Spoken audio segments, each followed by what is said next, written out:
সুপ্রিয় দর্শক আসসালামু আলাইকুম। আশা করি আপনারা সকলেই ভালো আছেন। দূরে বা কাছে যে যেখান থেকে আমার ভিডিওটি দেখছেন সবাইকে স্বাগতম। আজ আপনাদের সাথে শেয়ার করছি ম্যাঙ্গো মিল্ক পুডিং। দেখতে যেমন সুন্দর হয়েছে, খেতেও কিন্তু অনেক বেশি মজার হয়েছিল। আপনারা কিন্তু দেখতেই পারছেন পুডিংটা দেখতে কিন্তু মাশাআল্লাহ অনেক বেশি সুন্দর হয়েছিল। তো চলুন তাহলে কথা না বাড়িয়ে দেখে নিই কীভাবে আমি ম্যাঙ্গো মিল্ক পুডিংটা তৈরি করে নিয়েছি। পুডিংটি তৈরি করার জন্য প্রথমে এখানে আমি আমের পিউরি নিয়ে নিচ্ছি। এখানে আমি 2টা আম ব্লেন্ড করে নিয়েছি, একটি হাঁড়িতে নিয়ে নিচ্ছি এবং আধা কাপ চিনি দিয়ে দিচ্ছি আর দিচ্ছি 1 চামচ আগার আগার পাউডার। এবার সবগুলো একসাথে খুব ভালো করে মিশিয়ে নিচ্ছি। চিনিটা যেন গলে যায় এরকম খুব ভালো করে মিশিয়ে নিতে হবে।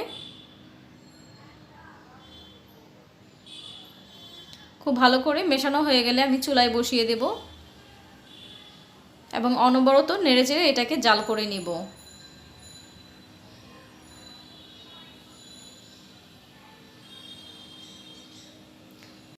দেখতে পাচ্ছেন বলক চলে এসেছে। এখন আর বেশি জাল করে নেব না।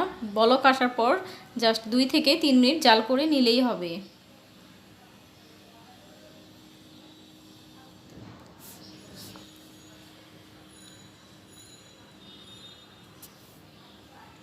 এই তো হয়ে গেছে প্রায় এটা। আমি এখন চুলা থেকে নামিয়ে নেব। চুলা থেকে নামিয়ে একটি প্লেটের মধ্যে ঢেলে দিচ্ছি। সম্পূর্ণ আমের পিউরিটা ঢেলে দিয়েছি। এবার এটাকে ঠান্ডা হওয়ার জন্য আমরা এটাকে ফ্রিজে রেখে দিব আধা ঘন্টার জন্য। আধা ঘন্টা পর ফ্রিজ থেকে বের করে এনেছি। দেখতে পাচ্ছেন এটা পুরোপুরি জমাট বেঁধে গিয়েছে। আমি এটাকে লম্বা লম্বা করে কেটে নিচ্ছি এবং ছোট ছোট করে আমি কিউব করে কেটে নিব।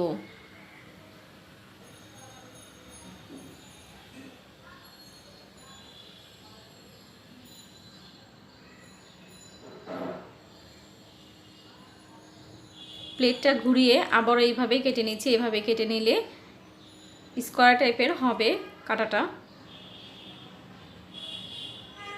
সবগুলো আমি এভাবেই কেটে নিব এবং অন্য একটি পাত্রে আমি 1 মগ আর 1 মগের থেকে বা আধা মগের থেকে একটু কম দুধ দিয়ে দিয়েছি। এখানে 1 মগের বেশি আছে দুধ। দিয়ে দিব আধা কাপ চিনি, 1 চামচ আগার আগার পাউডার আর দিয়ে দিব সামান্য পরিমাণে লবণ।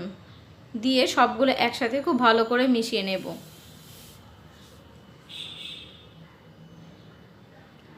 খুব ভালো করে মিশিয়ে নিচ্ছি এবং চুলায় বসিয়ে দিয়েছি। খুব ভালো করে মেশানো হয়ে গেলে এখন অনবরত নেড়েচেড়ে এটাকে ঘন করে নিতে হবে।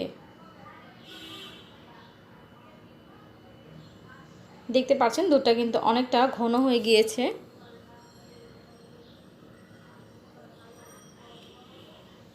অনবরত এটাকে নাড়তেই থাকতে হবে।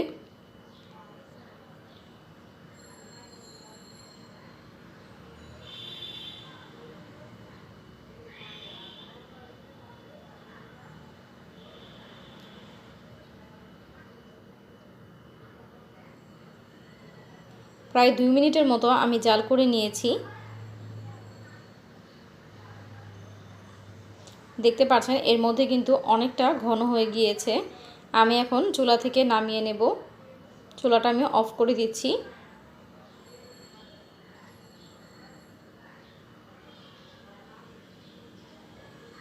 এবং যে পাত্রে আমরা পুডিংটা সেট করব সেই পাত্রে আমি আমের যে টুকরোগুলো কেটে রেখেছিলাম সবগুলো দিয়ে দিলাম।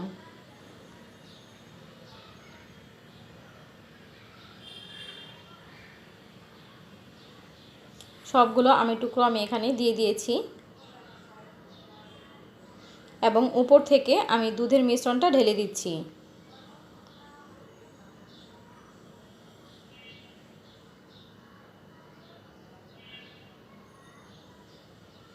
সম্পূর্ণ মিশ্রণটি ঢালা হয়ে গেলে আমি নিচে থেকে একটু আমের টুকরোগুলো এভাবে নেড়েচেড়ে দিব, তাতে সব দিকে সমানভাবে ছড়িয়ে যাবে। আমি এপাশ থেকেও নেড়েচেড়ে দিচ্ছি।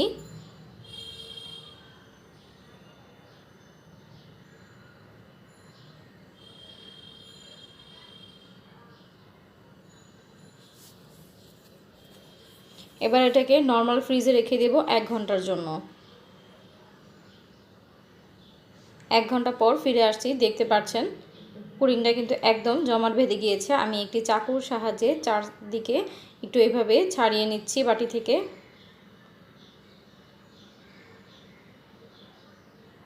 এবার উপরে একটি প্লেট দিয়ে তারপরে আমি ঢেলে নিচ্ছি পুডিংটাকে।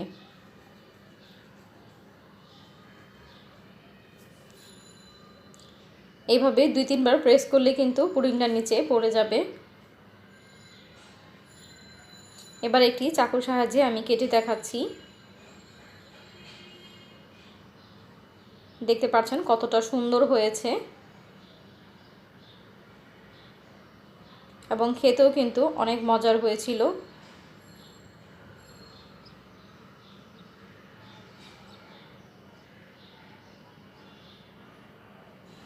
এই তো তৈরি হয়ে গেল মজাদার ম্যাঙ্গো মিল্ক পুডিং। দেখতেই পারলেন কত সহজভাবে আমি পুডিংটি তৈরি করে দেখিয়েছি। এটি দেখতে কিন্তু অনেক সুন্দর হয়েছে এবং খেতেও কিন্তু অনেক মজার হয়েছিল। চাইলে আপনারাও এভাবে বাসায় আম আর দুধ দিয়ে এভাবে এই পুডিংটি তৈরি করে খেতে পারেন। খেতে কিন্তু অসম্ভব রকমের মজার হয়ে থাকে। আশা করছি ভিডিওটি আপনাদের কাছে ভালো লাগবে। ভিডিওটি ভালো লাগলে অবশ্যই একটি লাইক দিয়ে দিবেন এবং আপনাদের কোনো মতামত থাকলে কমেন্ট বক্সে অবশ্যই কমেন্ট করে জানাবেন।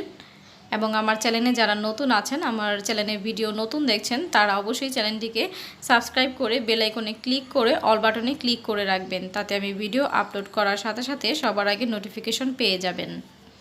তো আমি একটু কেটে দেখিয়ে দিচ্ছি যে এটার ভিতরটা কতটা বেশি সুন্দর হয়েছে।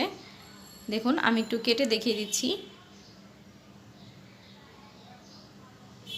এটা ভিতরটাও কিন্তু অনেক বেশি সুন্দর হয়েছে।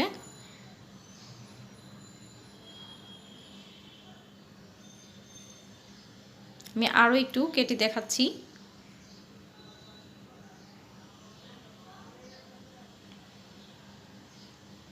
তো দেখতেই পারলেন কত সহজভাবে তৈরি করে দেখিয়েছি মজাদার একটি পুডিং। আশা করছি পুরো ভিডিওটি আপনাদের কাছে ভালো লেগেছে। ভিডিওটি ভালো লাগলে অবশ্যই চ্যানেলটিকে সাবস্ক্রাইব করে রাখবেন এবং পুরো ভিডিওটি দেখার জন্য অসংখ্য ধন্যবাদ। আল্লাহ হাফেজ।